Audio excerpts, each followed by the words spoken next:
آج کی میری یہ کہانی ایک ایسی لڑکی کی انوکھی آپ بیتی ہے جو جبراً یعنی زبردستی محبت کے حصول کے لیے کوشاں تھی۔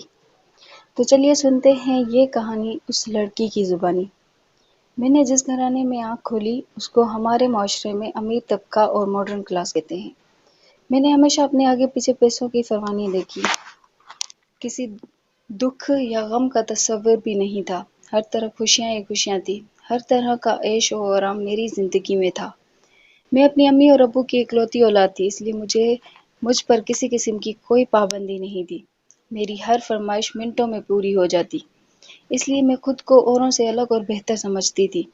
میرے دل میں کسی دوسرے کے لیے کوئی ہمدردی نہ تھی، میں ہر کسی کو اپنا محتاط اور غلام سمجھتی تھی۔ اور اللہ تعالیٰ نے مجھے حسن بھی بے پناہ دیا تھا، جس کا مجھے بے حد غرور تھا۔ کالج میں بھی میری ان لڑکیوں سے دوستی تھی جو میری طرح امیر تھی، اور کالج صرف ٹائم پاس کرنے کی جاتی تھی، کیونکہ میرے لیے کالج پڑھنے کی نہیں سیر و تفریح کی جگہ تھی۔ اور کالج کے سارے لڑکے میرے حسن اور اسٹیٹس کے دیوانے تھے۔ کالج کی لڑکیاں مجھے رشک بھری نگاہوں سے دیکھتی۔ میں کسی لڑکی کو تو کیا کسی لڑکی کی بھی عزت نہیں کرتی۔ کالج کے سارے لڑکے میرے آگے پیچھے گھومتے اور مجھ سے بات کرنے کو ترستے، جبکہ میری نظر میں ان حقیر اور غریب لڑکوں کی کوئی ویلیو نہ تھی۔ پھر ایک دن ہمارے کالج میں ایک لڑکا آیا۔ مجھے وہ پہلی ہی نظر میں بہت پسند آیا۔ میرا خیال تھا وہ بھی میرے حسن کو دیکھ کر دنگ رہ جائے گا، لیکن ایسا کچھ بھی نہیں ہوا۔ میں اسے بات کرنے کے بہانے ڈھونڈتی، جبکہ وہ میری طرف دیکھتا بھی نہیں تھا۔ وہ میرے حسن سے بے نیاز اپنے آپ میں مگن رہتا تھا۔ مجھے اس کی اس عادت نے دیوانہ بنا دیا، اور اسے حاصل کرنا میری زندگی کا مقصد بن گیا۔ میں نے اس سے بات کرنے کی بھی بہت کوشش کی، لیکن وہ میری بات کا جواب ہوں یا ہاں میں دے کر ٹال دیتا۔ میں نے اس کے بارے میں معلومات حاصل کی۔ مجھے معلوم ہوا وہ ایک غریب گھرانے سے تعلق رکھنے والا ہے، اور اس لڑکے کا نام سکندر ہے۔ اس کا باپ کسی چھوٹی سی کمپنی میں کلارک ہے۔ سکندر کی 2 چھوٹی بہنیں بھی ہیں۔ کالج کے بعد شام کو بچوں کو ٹیوشن پڑھاتا تھا، اور آج کل پارٹ ٹائم نوکری کی تلاش میں تھا۔ میں نے سکندر کی اس کمزوری کا فائدہ اٹھاتے ہوئے اسے مالی طور پر فائدہ پہنچانے کا سوچا۔ میں اسے اپنے پیسوں سے خریدنا چاہتی تھی تاکہ وہ میرے اشاروں پر ناچے۔ پھر میں نے ابو سے سکندر کی نوکری کی بات کی۔ ابو نے ہمیشہ کی طرح میری یہ فرمائش بھی پوری کر دی۔ دوسرے ہی دن میں سکندر کو یہ خوشخبری سنانے پہنچی۔ یہ خبر سنتے ہی سکندر بے انتہا خوش ہو گیا۔ میں سوچ بھی نہیں سکتا تھا آپ اتنی بڑی کمپنی سے میرے لیے کام کی آفر لے کر آئیں گی اور میری اتنی بڑی مشکل اتنی آسانی سے حل کر دیں گی۔ اس کے بعد سکندر نے میری عزت کرنا شروع کر دی۔ وہ مجھ سے جب بھی بات کرتا نگاہیں جھکا کر بات کرتا۔ ان سب چیزوں کے بعد مجھے اپنی جیت بہت قریب دکھائی دینے لگی۔ میں دن بہ دن سکندر کے پیار میں پاگل ہونے لگی، لیکن سکندر کو اس بات کی کوئی پرواہ نہ تھی۔ میں اس دن کا انتظار کر رہی تھی جب وہ میرے احسان تلے دب جائے اور میرا اظہار محبت کرنے پر وہ انکار نہ کر سکے۔ ایک دن جب سکندر سے ملنے میں ابو کے آفس پہنچی تو وہاں وہ نہیں تھا۔ مینیجر نے مجھے بتایا کل سکندر صاحب کی شادی تھی، اس لیے وہ چھٹیوں پر ہیں۔ یہ خبر میرے لیے کسی بڑے دھماکے سے کم نہ تھی۔ میں یہ سوچ بھی نہیں سکتی تھی کہ وہ میرے علاوہ کسی اور کا ہو جائے گا۔ یہ بات میرے دماغ سے نکل ہی نہیں رہی تھی، اور میری حالت کسی دیوانے سے کم نہ تھی۔ سکندر کو حاصل کرنا اب میرا جنون بن چکا تھا۔ میں کسی صورت سکندر کو کھونا نہیں چاہتی تھی۔ میں اس کی محبت میں اتنا آگے جا چکی تھی کہ پیچھے پلٹنا اب ناممکن تھا۔ میں اس کی بیوی سے مل کر یہ دیکھنا چاہتی تھی کہ وہ مجھ سے زیادہ خوبصورت تو نہیں۔ ایک دن بغیر بتائے میں سکندر کے گھر چلی گئی۔ بہت پرانا گھر تھا، میرا تو دم گھٹ رہا تھا۔ سکندر نے اپنی بیوی سے ملوایا، اس کا نام نسرین تھا، اور وہ سکندر کے چچا زاد کزن تھی۔ وہ بہت عام سی لڑکی تھی۔ میں نے اس میں کوئی ایسی خاص بات نہیں دیکھی کہ سکندر جیسے خوبصورت انسان کی وہ بیوی کہلائے۔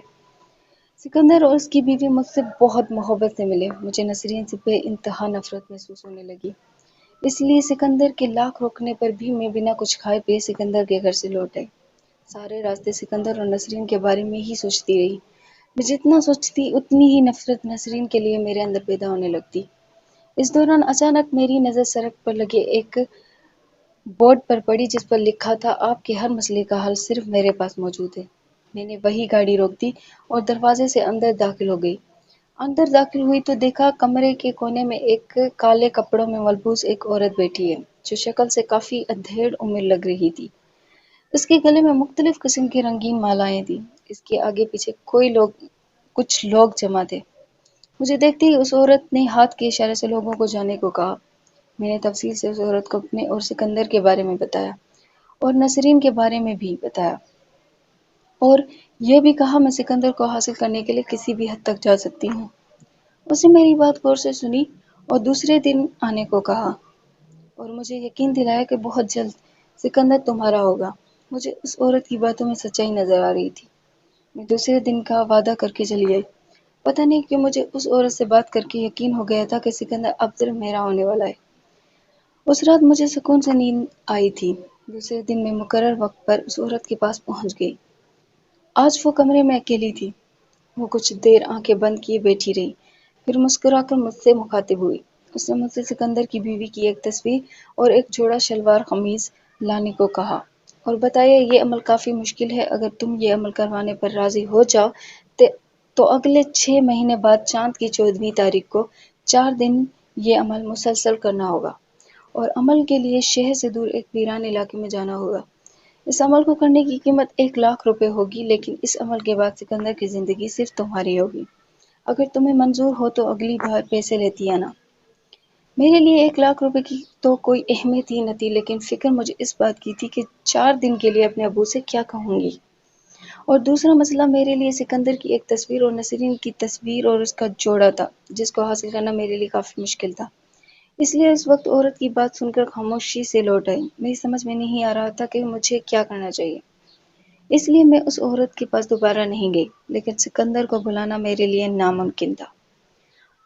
اپنی ہار کا سوچ کر اسے حاصل کرنے کی تمنا میرے اندر بڑھتی ہی جا رہی تھی۔ اس کی یاد مجھ سے چپک کر ہی رہ گئی تھی۔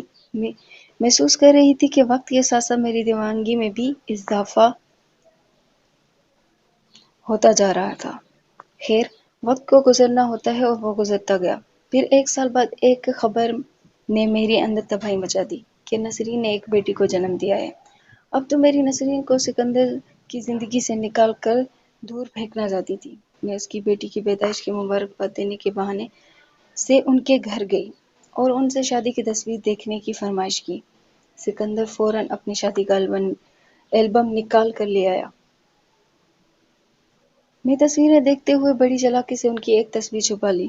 میں نے سکندر سے کہا میں نسرین کے لیے اپنے درزی سے ایک سوٹ سلوا کر دینا چاہتی ہوں، مجھے ناپ کے لیے نسرین کا ایک سوٹ دے دو۔ پہلے تو سکندر منع کر رہا تھا، پھر میرے اصرار کرنے پر نسرین کا ایک جوڑا دے دیا۔ ان چیزوں کو لے کر میں فوراً اس کامل عورت کے پاس پہنچی۔ وہ مجھے دیکھ کر سمجھ گئی میں کس لیے آئی ہوں۔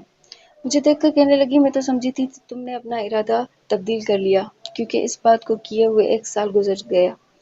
میں نے عورت سے کہا تم جتنا جلد ہو سکے میرا یہ کام کر دو، میں نسرین کو اور برداشت نہیں کر سکتی۔ میری بات سن کر اس نے اگلے دن صبح 8 بجے کا وقت دے دیا تھا۔ وہ ساری رات میں نے کروٹ لیتے ہوئے گزاری۔ دوسرے دن میں ابو سے دوست کی شادی میں شرکت کا بہانہ کر کے 4 دن کے لیے اس عورت کے پاس پہنچ گئی۔ پیسے لینے کے بعد اس نے کچھ سامان اکٹھا کیا اور ہم شہر روانہ ہو گئے۔ آبادی سے کافی دور، سنسان علاقے میں عورت نے گاڑی روکنے کا اشارہ کیا۔ وہاں قریب ہی ایک جھونپڑی بنی ہوئی تھی۔ عورت نے پہلے سے ہی جھونپڑی میں سارا انتظام کر رکھا تھا۔ پھر وہ دونوں آدمی کہیں چلے گئے اور ہم دونوں جھونپڑی میں داخل ہو گئے۔ جھونپڑی میں پہلے سے ہی مختصر سا سامان موجود تھا، جیسے چادر، مٹکا، لالٹین وغیرہ۔ چیزوں کو دیکھ کر یہ اندازہ ہو رہا تھا جیسے یہاں کوئی رہتا ہو۔ رات 12 بجے کے قریب عورت نے آنکھ بند کر کے کچھ پڑھنا شروع کر دیا۔ صبح 4 بجے تک پتہ نہیں کیا کیا پڑھتی رہی۔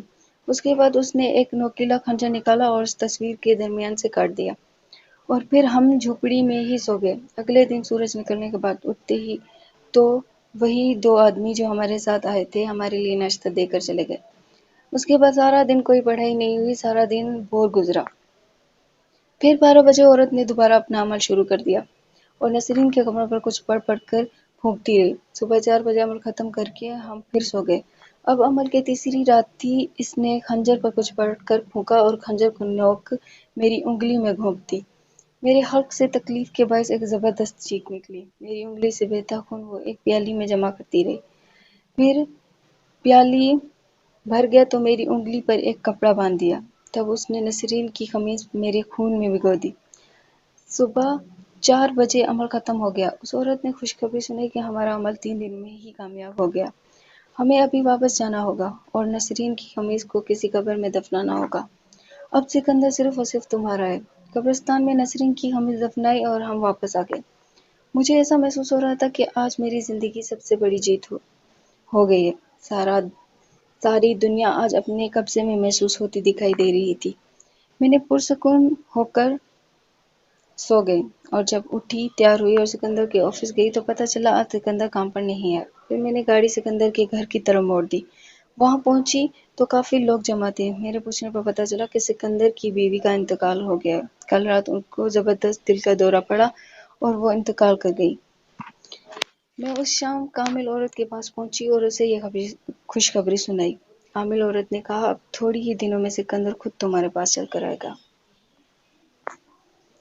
اس عورت کی بات بالکل سچ ثابت ہوئی۔ سکندر واقعی میرا دیوانہ ہو گیا تھا۔ اب سکندر بھی مجھ سے ملنے کو بے چین رہتا۔ مجھ سے شادی کرنے کے لیے وہ میری منتیں کرنے لگا۔ میں تو کب سے اسی انتظار میں تھی اور ہماری شادی ہو گئی۔ شادی کے 4 سال گزر گئے لیکن اللہ تعالیٰ نے اولاد کی نعمت سے محروم رکھا۔ لوگ مجھ سے بے اولادی کے طعنے دیتے۔ میں نے اولاد کے لیے بہت دعائیں اور منتیں مانگی۔ تب جا کر اللہ پاک نے مجھے بیٹے سے نوازا، لیکن بیٹا دینے کے ساتھ مجھے اپاہج بنا دیا۔ بیٹے کی پیدائش کے بعد میرے پورے جسم نے کام کرنا چھوڑ دیا۔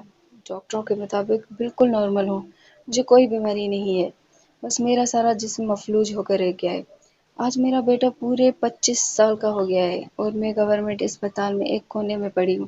اتنے سالوں بعد بھی میرے جسم نے کوئی حرکت نہیں کی۔ اب تو لیٹے لیٹے میری کمر گلنے اور سڑنے لگی ہے۔ یہ بیماری میرے گناہوں کا نتیجہ ہے جو اللہ تعالیٰ نے دنیا میں مجھے دے دی ہے اور ان لوگوں کے لیے عبرت بنا دیا جو ہمیشہ دوسروں کا برا سوچتے ہیں۔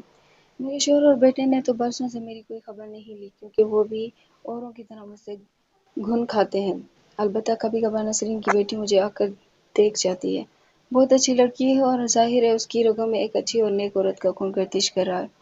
مجھے اپنے بیٹے سے بھی کوئی شکایت نہیں ہے کیونکہ اس کی رگوں میں میرا ہی خود غرض خون دوڑ رہا ہے۔ میں نے اپنی یہ کہانی ایک نرس کو سنائی اور اسے وعدہ لیا کہ تم یہ کہانی دوسروں تک ضرور پہنچاؤ گی تاکہ لوگ اس سے عبرت لیں اور محبت کو زبردستی یا جبراً حاصل کرنے کے لیے اللہ تعالیٰ کے حدود کو پار نہ کریں۔ میں اللہ تعالیٰ سے اپنے گناہوں کی بہت توبہ مانگتی ہوں، لیکن جس کی معاف کرنے پر میری بخشش ہو سکتی تھی وہ اس دنیا میں نہیں رہی۔ تو امید ہے آپ لوگوں کو یہ کہانی پسند آئی ہوگی۔ جیسی کرنی ویسی بنی۔ دنیا میں تو اللہ تعالیٰ نے عذاب دے دیا لیکن آخرت کا عذاب بھی باقی ہے۔